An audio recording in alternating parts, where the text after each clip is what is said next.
Saul voltou a perseguir Davi, mesmo depois de ter sido poupado. Mas naquela noite, Deus fez cair um sono profundo sobre o exército de Saul.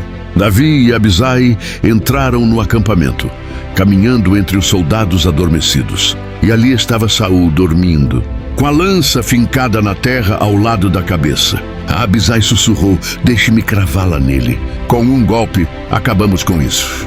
Mas Davi respondeu: "Não toque no ungido do Senhor. O Senhor mesmo o julgará quando for a hora."